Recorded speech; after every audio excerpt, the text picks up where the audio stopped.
Assalamualaikum warahmatullahi wabarakatuh. Nama saya Elma Rahmatullah dari program studi Bimbingan Konseling Islam semester 3. Baiklah, di sini saya akan membuat video untuk menyelesaikan tugas ujian tengah semester dan akhir semester dengan dosen pembimbing Bapak Muhammad Ilyas Esos, MA, dengan mata kuliah model-model konseling. Baiklah, di sini saya akan memulai dengan soal pertama, yaitu jelaskan teknik-teknik yang dilakukan dalam pendekatan psikoanalisis seperti asosiasi bebas, interpretasi, analisis mimpi, interpretasi atas presentasi. Jawabannya, 1. Asosiasi bebas. Di teknik ini, klien berbaring, konselor duduk sejajar dengan kepala klien. Klien bebas bercerita, kemudian konselor menjadi pendengar yang baik, aktif memperhatikan perasaan, ucap-ucapan, misal salah ucap kata-kata yang diralat, gerak tubuh, dan nada suara. Yang kedua, interpretasi atau penafsiran.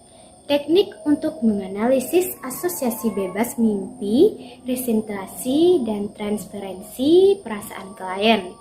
Kemudian, konselor harus memilih waktu dan kata-kata yang tepat dengan bersifat hipotetik saat menafsirkan dan bukan hanya menyatakan.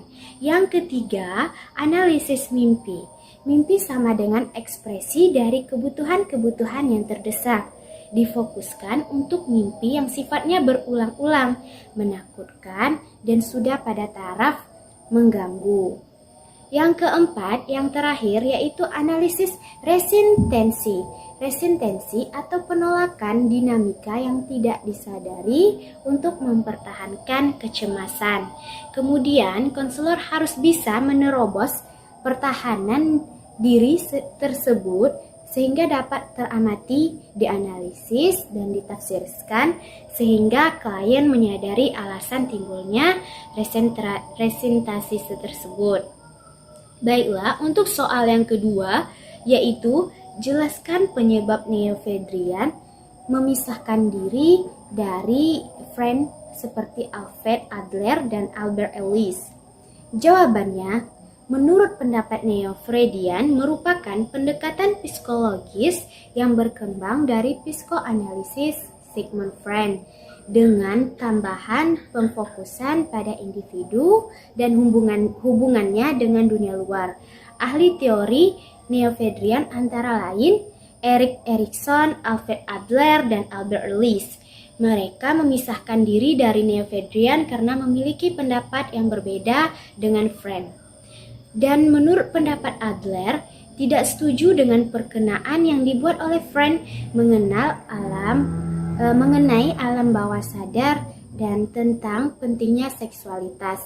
Adler merasa bahwa manusia adalah makhluk sosial yang diatur oleh dorongan sosial yang bukan oleh naluri biologis. Lalu menurut Freud, segala sesuatu yang terjadi di masa lalu seperti trauma masa kecil pasti menjadi penentu siapa orang itu di masa kini. Sebaliknya, Adler justru berpendapat bahwa dorongan ke arah kesempurnaan yang hendak seseorang capai di masa depan itulah yang akan memotivasi manusia di masa kini. Baiklah, lanjut untuk soal yang ketiga, yaitu coba saudara jelaskan eksperimen Van Loof tentang classical conditioning, kemudian dikaitkan dengan model konseling behavior therapy. Jawabannya, Evan Van Loof membuat penelitian seperti seekor anjing yang dibunyikan lonceng saat makan, maka disimpulkan, jangankan manusia, sikap binatang pun bisa kita ubah. Istilah behavior ini digunakan oleh Liang Zing, yang dikenal dengan behavior modification di Amerika. Untuk memperluas, diadakan konferensi di Los Angeles, lalu meluas ke Kanada, Eropa, Australia, dan lain-lain. Sehingga berkembang pesat menggeser teori psikoanalisis. Konsep dasar yang dipakai behavior adalah belajar sama dengan aplikasi percobaan-percobaan tingkah laku dalam laboratorium. Tingkah laku manusia dapat dengan belajar. Konsep utama behavior sama dengan reinforcement atau kekuatan atau penguatan. Banyak tingkah laku menyimpang karena manusia hanya memilih yang disenangi, tidak mencoba yang untuk tidak disenangi. Salah satu cara menangani kecemasan dengan stimulus atau manipulasi, yaitu dengan tujuan behavior untuk mendapatkan tingkah laku baru, mengganti perilaku abnormal menjadi normal, perilaku abnormal yang berasal dari belajar atau pemahaman yang keliru. Baiklah, untuk soal selanjutnya, yaitu soal yang nomor 4. Jelaskan konsep dasar dari model konseling rasional emotif terapi. Jawabannya, menurut pandangan pendekatan rasional emotif tentang kepribadian dapat dikaji dari konsep-konsep kunci teori Albert Ellis. Ada 3 pilar yang membangun tingkah laku individu, yaitu yang pertama, antecedents event, yaitu segenap peristiwa yang dialami atau memapar individu, peristiwa pendahulu yang berupa fakta, kejadian, tingkah laku, atau sikap orang lain. Yang kedua, belief, yaitu keyakinan, pandangan, nilai, atau verbalisasi dari diri individu terhadap suatu peristiwa. Dan yang ketiga, emotional consequence, merupakan konsekuensi emosional sebagai akibat atau reaksi individu dalam bentuk perasaan senang atau hambatan emosi dalam hubungannya dengan antecedents event.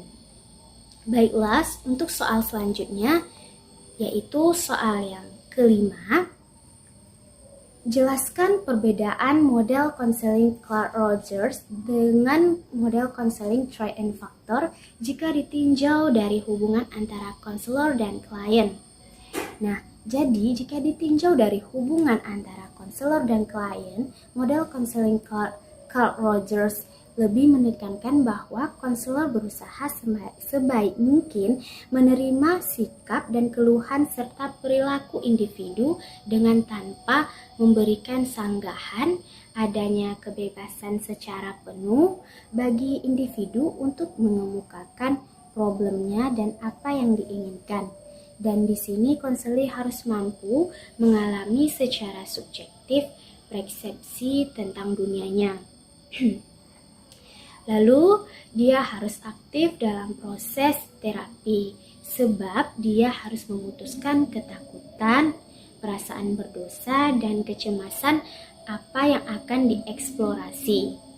Sedangkan menurut antara hubungan konselor dan klien, jika dipandang dari teori Troy and Factor, ini haruslah bersifat kemanusiaan, bahwa manusia sifatnya berkembang dan merupakan hasil konflik dari lingkungannya.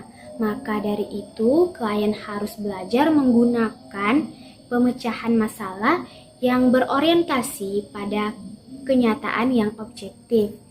Nah, di sini hubungan konseling merupakan hubungan yang sangat akrab, sangat bersifat pribadi dalam hubungan tatap muka. Kemudian, konselor bukan hanya sesuai dengan potensinya, tetapi konselor harus mempengaruhi konseli berkembang ke satu arah yang terbaik baginya. Baiklah, soal yang keenam. Jelaskan teknik-teknik yang digunakan model konseling Gestalt. Jawabannya, teknik model konseling Gestalt hubungan personal antara konselor dengan klien merupakan inti yang perlu diciptakan dan dikembangkan dalam proses konseling. Ada 5 teknik dalam model konseling Gestalt, yaitu yang pertama, permainan dialog. Teknik ini dilakukan dengan cara klien dikondisikan untuk mendialogkan dua kecenderungan yang saling bertentangan. Yang kedua, latihan bertanggung jawab merupakan teknik yang dimaksudkan untuk membantu klien agar mengakui dan menerima perasaan-perasaannya daripada proyeksi perasaannya itu kepada orang lain. Lalu dalam teknik ini konselor meminta klien untuk membuat suatu pernyataan dan kemudian klien menambahkan dalam pernyataan itu dengan kalimat dan saya bertanggung jawab. 3. Bermain proyeksi. Proyeksi artinya memantulkan kepada orang lain perasaan-perasaan yang ada pada dirinya sendiri, tidak mau melihat atau menerimanya. Dalam teknik bermain proyeksi, konselor meminta kepada klien untuk mencobakan atau melakukan hal-hal yang diproyeksikan kepada orang lain. Lalu, teknik yang keempat yaitu pembalikan. Dalam teknik ini, gejala-gejala dan tingkah laku tertentu seringkali mempresentasikan pembalikan dari dorongan-dorongan yang mendasarinya. Dalam teknik ini, konselor meminta klien untuk memainkan peran yang berkebalikan dengan perasaan-perasaan yang dikeluhkannya. Misal, konselor memberi kesempatan kepada klien yang menerima peran eksibisionis bagi klien yang pemalu yang berlebihan. Baiklah, untuk teknik yang kelima yaitu tetap dengan perasaan. Teknik dapat digunakan untuk klien yang menunjukkan perasaan atau suasana hati yang tidak menyenangkan atau ia sangat ingin menghindarinya. Konselor mendorong klien untuk tetap bertahan dengan perasaan yang ingin dihindarinya itu. Baiklah, untuk soal selanjutnya yaitu soal nomor 7, yaitu jelaskan 3 aspek atau 3 dimensi yang saling berkaitan dalam membentuk sifat manusia jika ditinjau dari model konseling logoterapi. Baiklah, jawabannya dalam pandangan logoterapi, ketiga dimensi manusia ini yaitu fisik, psikologis, dan spiritual. Tidak boleh diabaikan dalam rangka memahami manusia seutuhnya. Dimensi spiritual dalam pandangan Frank tidak selalu identik dengan agama.